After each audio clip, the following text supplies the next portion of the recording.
O que me chama mais a atenção do Rafinha é que quando você tem ao seu lado um jogador tão brilhante, né, e um fenômeno, porque ele é um fenômeno como o Lamine Yamal, o Rafinha consegue ser o melhor do time. O Rafinha consegue ser o grande protagonista desse Barcelona, tendo o Lamine Yamal na equipe fazendo a partida que fez, né? O gol de Lamine Yamal hoje é gol de Messi. É gol de Messi cortando e tirando o Courtois para nada. E, do outro lado, o Rafinha, cara, executou basicamente tudo o que ele quis fazer no jogo de uma forma perfeita, né? Impressionante a evolução dele. A gente está assistindo o Prime Rafinha. Eu acho que essa é a melhor versão do Rafinha. Rafinha passou aqui pelo Sport, passou pelo Vitória, passou pelo Sporting, foi para a Inglaterra, e esse é o Prime Rafinha, a melhor versão dele em todas as tomadas de decisão. E para mim, em termos de números, ele já está ali num patamar de Salah, né? Já dobrou dígito, tanto de assistência quanto também de gol. Acho que o Salah está melhor que ele, mas obviamente que depois, afunilando a coisa, com os títulos, ele briga sim para ser melhor do mundo nessa temporada. Tem uma... Daqui a pouco eu continuo o superchat, vamos entrar no Rafinha, Marcelo. Tem algo que o Quesada... Tem algo que o Quesada falou aí e que há algum tempo eu já tenho essa sensação, que é o bem que o Rafinha faz ao Lamine Yamal. Porque o Lamine jogar muito e ele ser um fenômeno aos 16, 17 anos, a gente já sabe. O problema é se ele tivesse que colocar esse time nas costas e levar esse time até onde quer que fosse. Então ter um jogador que está fazendo isso, que corre por todo mundo, que tem 19 gols e 9 assistências até aqui na temporada, que nos jogos grandes, o Rafinha hoje fez 2 gols, deu uma assistência, tinha feito gol no Real Madrid, tinha feito 3 gols no Bayern de Munique, tinha feito gol no Borussia Dortmund, se eu não estou enganado, né? Um gol do Ferran, 2 gols do Ferran. Não, foi gol dele, teve gol dele. Então, assim, nos jogos grandes dessa temporada, só contra o Atlético de Madrid, que realmente faltou ele participar, isso faz muito bem ao Lamine, porque tira a responsabilidade do Lamine de aos 17 anos ter que jogar sempre bem e decidir todos os jogos do Barcelona. Porque nos jogos grandes, inclusive, o Lewandowski tem deixado um pouco a desejar. Então, o bom momento do Rafinha é bom pro time, é bom para ele, evidentemente. Em números já é a melhor temporada da carreira dele. Nunca tinha feito 19 gols em uma temporada. A gente está na metade da temporada praticamente cravada. E ele já passa o número de gols da melhor temporada dele. Se somar as 2 primeiras temporadas dele com o Barcelona, tem 21 gols. E ele já tem 19. Ele vai passar nessa temporada o que ele fez nas 2 outras somadas. E eu acho que faz muito bem ao Lamine. É muito bom pro Lamine que ele seja um grande jogador, um fenômeno, que já tenha participação de 19 gols nessa temporada como ele tem, e que ele não seja, que ele não tenha responsabilidade, que ele não seja o melhor jogador do time. E Tati, o Rafinha muda o semblante, inclusive, né? É impressionante, a faixa e a liderança técnica fizeram muito bem, e o Hansi Flick. Acho que tudo isso fez muito bem ao Rafinha. O Quesada, depois eu acho que ele quer falar do Hansi Flick, mas eu acho que, com certeza, o que a gente está vendo desse Barcelona e das individualidades tem muito da confiança do Hansi Flick. Eu acho que o Rafinha é um claro exemplo disso. Mas, para mim, o mais destacado do Rafinha é que dava a sensação... A gente nunca tinha visto esse Rafinha, né? Como disse o Quesada, a gente está vendo o Prime, a gente nunca tinha visto esse Rafinha. E eu tinha dúvida se a gente ia continuar vendo esse Rafinha. E ele está mostrando que ele está sendo um cara regular, além de tudo. Que ele não é de momento.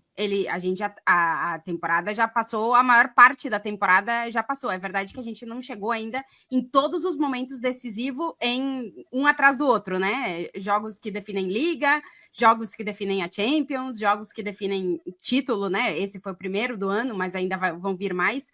Mas é impressionante como o Rafinha conseguiu chegar no nível que chegou por ele. Ele tá fazendo o time e os seus companheiros jogarem melhor por ele estar no momento que ele está. Ele pegou a confiança do técnico, absorveu ela e tá conseguindo ser regular dentro de tudo isso.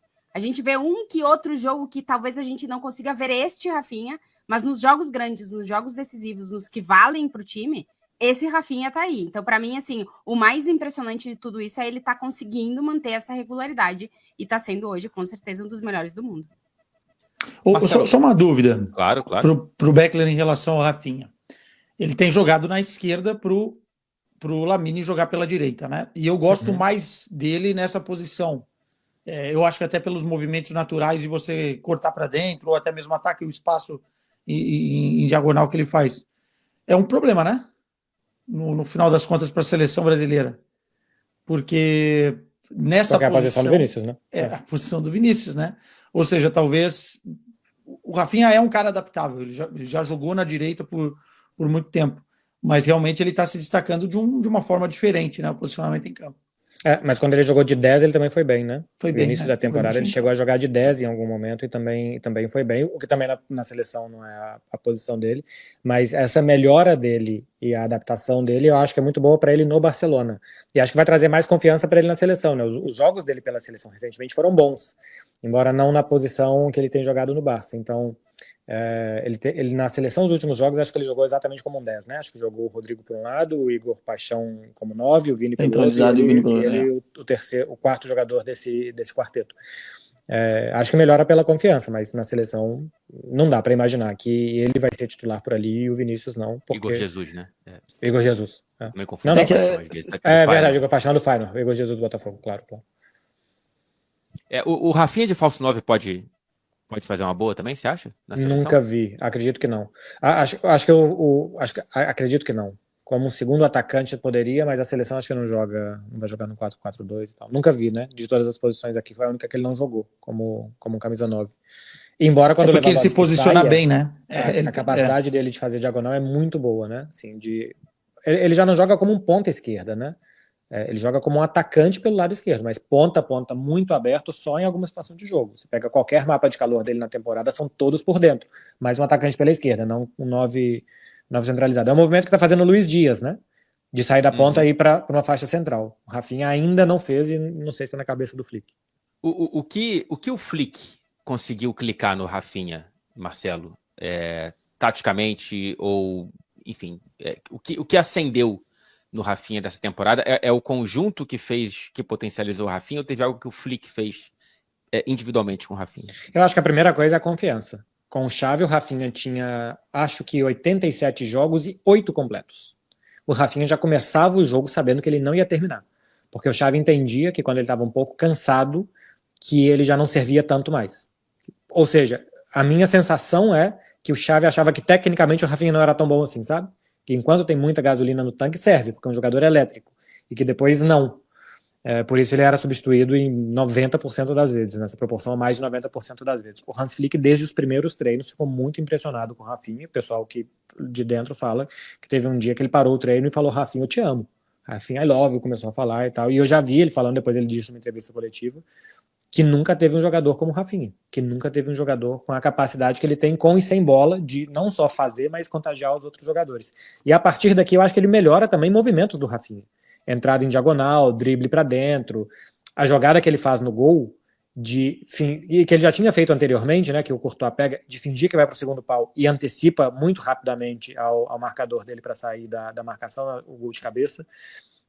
Então tudo isso o técnico também fala, pô, ao invés de ir para aqui, vai para ali, ao invés de cortar sempre para esse lado, corta para o outro também, usa o outro pé, e treinar, repetição, até o cara aprender, e o cara melhorar, interiorizar e confiar que aquilo ali vai dar certo. Então, para mim o primeiro ponto é a confiança, e depois tem ajustes, e não receber de costas também.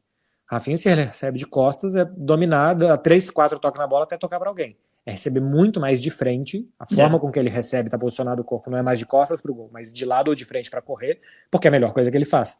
Então, para mim, o Hans Flick, se bobear, vai mudar mais a carreira do Rafinha do que o Bielsa fez.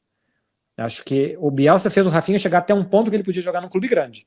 O Hans Flick tá fazendo o Rafinha chegar num ponto que, se esse time ganhar títulos, ele vai optar por prêmios individuais de melhor do mundo ao final da temporada. Mas aí tem muito a ver com o estilo do Hans Flick, né? E o estilo do Xavi, né?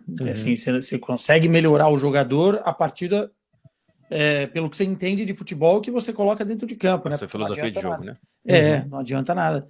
O grande ponto que eu acho que também o Rafinha melhorou muito é a questão física, né? Porque você vê essas corridas que ele faz, especialmente nesse ataque do Barcelona, que faz isso repetidamente, a tendência é o cara chegar lá na frente já sem oxigênio e tomar a decisão errada.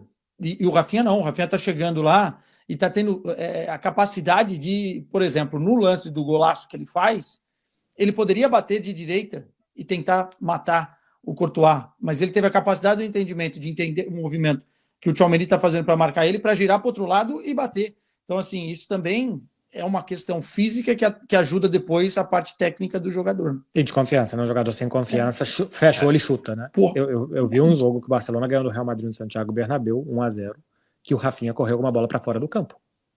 pegou uma bola na lateral para correr e foi conduzindo ela até o campo acabar. É um jogador completamente sem confiança, completamente apagado, com medo, sabendo que ia sair em qualquer minuto e tal. Agora é um cara que fica cara a cara com o goleiro, dá mais um corte para bater com o pé preferido. Uhum. O contexto faz toda a diferença também, né? Trazendo para cá, para a Inglaterra, o Luiz Dias é Liverpool, não é City. Ele é Klopp e Slot, ele não é um jogador de Pep Guardiola. Antes de voltar para os superchats, uma enquete rápida entre vocês aqui, que o Gabriel, se quiser, também pode jogar para o chat. O melhor jogador da temporada até aqui, não chegou no filé mignon, mas até aqui a gente tem é o que a gente tem de amostra. Rafinha, Salah ou outro? Para mim é Salah. Quem que vocês acham? Não, o Salah é o melhor até aqui. O Rafinha, porque o Liverpool é o melhor time até aqui. O Barcelona está tendo muita dificuldade com equipes médias e menores, né? Eu acho que esse é um ponto a ser analisado a nível até tático. Porque, por exemplo, com o Real Madrid, que abriu, né, e deu de bandeja a campo, e deu de bandeja o que o Barcelona queria, o Barcelona foi muito bem. Agora tem equipes que conseguem, de alguma forma, neutralizar esses pontos de avanço do Barcelona. O Liverpool não. Acho que o Liverpool já mostrou mais constância, e aí o Salah, dentro dessa constância, é o grande protagonista. Tati vai de Salah, Rafinha... Eu vou de Salah. Salah também, né? Mas eu repito que pro final da temporada os títulos vão contar. Imagina, Não, claro. Se o Liverpool ganha a Premier, já tem aí. Se o Barça consegue virar as coisas e ganha a La Liga, já equilibra. E aí se o Real Madrid ganhar a La Liga e a Liga dos Campeões, que, né, a gente nunca pode descartar, já muda tudo isso, já acabou. Título acaba valendo muito, né? Mas acho que até o momento o Salah e o Rafinha, para mim os dois, mas eu acho que o Salah pelo Liverpool estar melhor também. Voltando para os...